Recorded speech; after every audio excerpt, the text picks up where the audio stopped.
அதிகப்படியான கால்சியம் எடுத்தாலும் வந்து ஸ்டோன் பிரச்சனை வந்துருது அப்படின்னு நிறைய பேர் கவலைப்படுவீங்க. ஸோ இந்த ஸ்டோன் ஃபார்ம் ஆகாம எப்படி நம்ம ஒரு கால்சியம் உணவை வந்து எடுத்துக்கலாம் அப்படின்னு பார்த்தீங்கன்னா, அப்போ அந்த உணவை வந்து எப்படி சமைக்கிறோம், அதை எப்படி எடுத்துக்கிறோம், எந்த அளவில் எடுத்துக்கிறோம் அப்படின்றது ரொம்ப இம்பார்ட்டன்ட். இதில் வந்து கொள்ளுக்கு வந்து பார்த்தீங்கன்னா 330 மில்லிகிராம் ஆஃப் கால்சியம் இருக்கு. ஆனால் இது வந்து பார்த்தீங்கன்னா அந்த ஸ்டோன்ஸையும் வந்து வெளியில தள்ளக்கூடிய ஆற்றல் வந்து இதுக்கு இருக்கு. ஸோ வந்து கொள்ளில் அதிகப்படியான கால்சியமும் இருக்கு. ஆனால் இது நீங்க கரெக்டா அதை சமைச்சு சாப்பிடும்போது அது கொஞ்சம் லாங் டைம் எடுக்கும் அந்த கொள்ளு சமைக்கிறதுக்கு. அது கரெக்டா பதமா நீங்க ஊற வச்சு சமைச்சு சாப்பிடும்போது ஸ்டோன் பிரச்சனை இருக்கிறவங்களுக்கும் வந்து இது நல்ல ஒரு தீர்வா இருக்கும் கொள்ளு.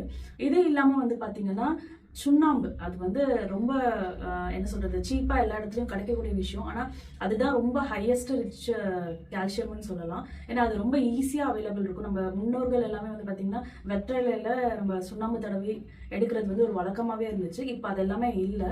ஸோ அதனால தான் நிறைய லேடிஸ்க்கு வந்து பாத்தீங்கன்னா இந்த போன் சம்பந்தமான பிரச்சனைகள் வருது.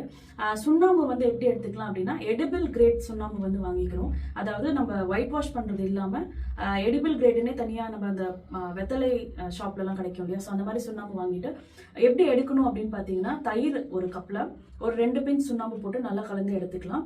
இல்லைன்னா வந்து பாத்தீங்கன்னா நீங்க சாப்பிட்ற பொரியல், இல்லைன்னா வந்து குழம்பு, இந்த மாதிரி இல்லைன்னா சாப்பாடு, இதுல வந்து ஒரு 2 பிஞ்ச் போட்டு நல்லா கலந்து இப்படி எடுத்துக்கிறது மூலியமா ஒரு 10 to 15 டேஸ் நீங்க தொடர்ந்து எடுத்தாலே வந்து இந்த மூட்டுல வந்து சத்தம் வருது, அப்புறம் வந்து லோவர் பேக் பெயின் இருக்கிறது, இது வந்து பாத்தீங்கன்னா இர்ரெகுலர் மென்சுரல் சைக்கிள்ல வந்து பாத்தீங்கன்னா நிறைய பேருக்கு வந்து போன் ரிலேட்டட் ப்ராப்ளம்ஸ் இருக்கும், வலிகள் அதிகமா, கிராம்ஸ் அதிகமா இருக்கும். இது எல்லாமே கால்சியம் டெஃபிஷியன்சில போய் விட்டுரும். ஸோ இது இந்த மாதிரி நீங்க தொடர்ந்து எடுத்துட்டு வந்தாலும் வெற்றிலையில வச்சும் வந்து சுண்ணாம்பு எடுக்கலாம். ஸோ இந்த மாதிரி கண்டினியூஸா எடுக்கும்போது வந்து பாத்தீங்கன்னா டைஜஷனுக்கும் வந்து ஹெல்ப்ஃபுல்லா இருக்கும், கால்சியமும் வந்து நல்லா பெட்டரா வந்து இம்ப்ரூவ் பண்ணி கொடுக்கும்.